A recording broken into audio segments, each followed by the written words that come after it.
Muito bem. O cérebro intelectual e o cérebro emocional, segundo Joana de Ângeles. Durante os últimos 80 anos, aproximadamente, a psicologia esteve aprisionada no conceito do cérebro intelectual que se exteriorizava através dos QIs, cuja escala de valores estabelecia os créditos dos que deveriam triunfar na existência física. Isso foi muito triste, mas passou rápido. Todos aqueles que fossem bem dotados intelectualmente, de certo modo, eram tidos como futuros triunfadores, passando a uma atitude quase arrogante em relação às demais pessoas, como se não necessitassem de mais nada para conseguirem a vida feliz que todos anelavam.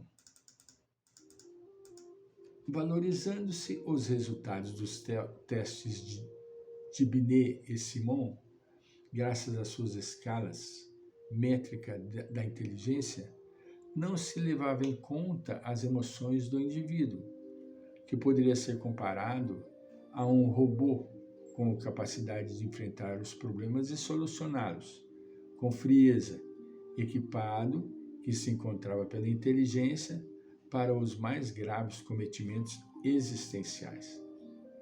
A verdadeira ditadura dos elevados QIs selecionava os tipos eleitos pela natureza, abrindo-se-lhes as portas para o triunfo, criando desse modo uma casta privilegiada que deveria conduzir as mentes humanas e a sociedade em geral. Os resultados, porém, na prática não corresponderam às expectativas dos seus formuladores. Naturalmente, o indivíduo bem dotado de inteligência encontra mais facilidade para solucionar os seus desafios das situações mais graves. Todavia, outros fatores de muita importância que devem ser levados em conta e que dizem respeito ao cérebro emocional, porquanto o ser humano é, antes de tudo, um feixe de emoções que o dirigem, condicionam, elaboram programas para a sua estrutura psicológica, contribuindo para a sua autorrealização. Foi possível observar-se, com o passar do tempo, que homens e mulheres superdotados não lograram o êxito desejado por falta de vontade para a luta, por acomodação ou eleição de outros valores, prazeres que os dificultaram na conquista do bem-estar. Simultaneamente, outros com menor capacidade intelectual, variando entre 90 e 100, conseguiram realizar-se em face da tenacidade e esforço moral para alcançar os patamares que se prometeram e não pararam de lutar sem os atingir.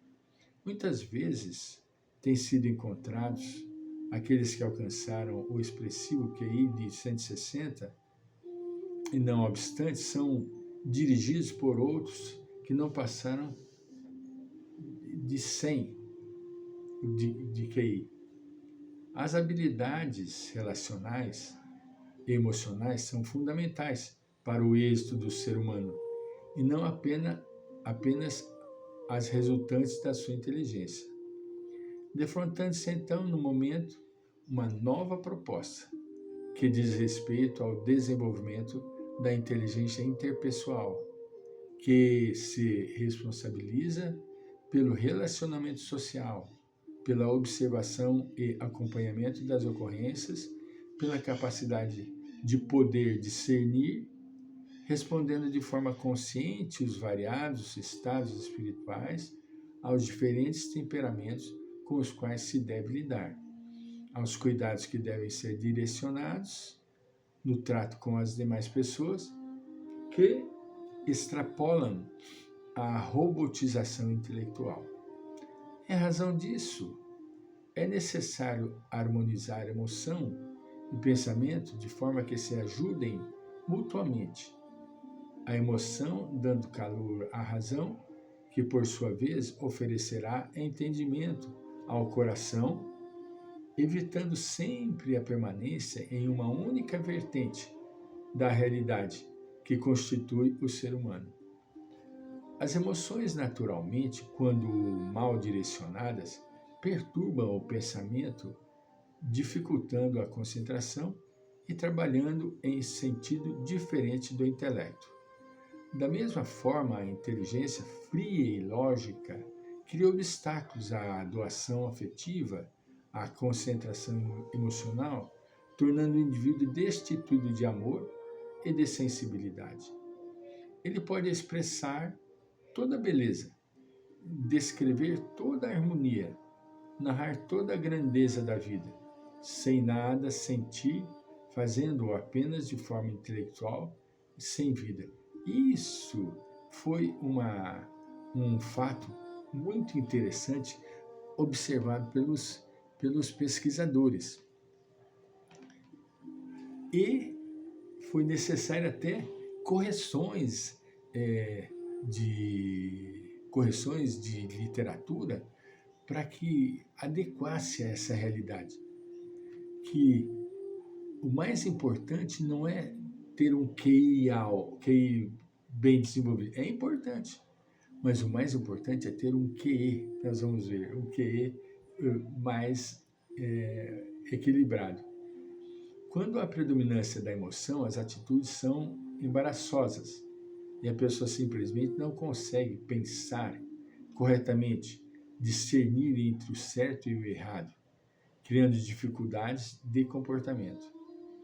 A neurociência denomina o fenômeno como decorrente da memória funcional, que se localiza no córtex pré-frontal. É necessário, portanto, que no festival da vida as emoções convivam bem com a racionalidade, a fim de que o sentimento e pensamento deem-se mutuamente contribuição para o cometimento dos resultados felizes nas decisões e condutas humanas. A criatura, concluímos, é possuidora de dois cérebros, o emocional e o racional, que poderíamos denominar como dois tipos de inteligência, ou mesmo dois tipos de mentes. O desenvolvimento de ambos os fatores respondem pelos sucessos ou pelos prejuízos que afetam as criaturas humanas. Olha que interessante. Depois de grandes pesquisas, eles chegaram à conclusão de que a criatura humana possui dois cérebros.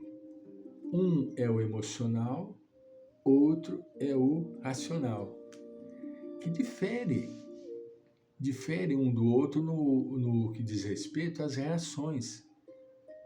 O indivíduo, quando tem uma reação racional, ele é mais frio, ele não coloca a afetividade na sua decisão. Ele decide e ponto final. Ele não está ali para medir, para sentir a dor alheia, a empatia, não. Ele toma a decisão e é um ponto final. Isso difere um do outro. Muitas pessoas de QI baixo se tornaram dirigidas e subalternas a muitas pessoas de QI baixo se tornaram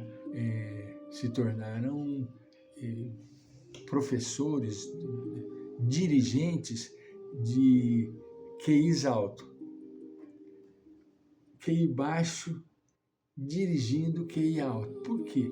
Porque além do QI ser baixo, ele tinha um QE alto. O quociente emocional dele era alto. aquele que tinha um QI altíssimo, na hora de uma decisão, na hora de um enfrentamento, ele ficava aterrorizado.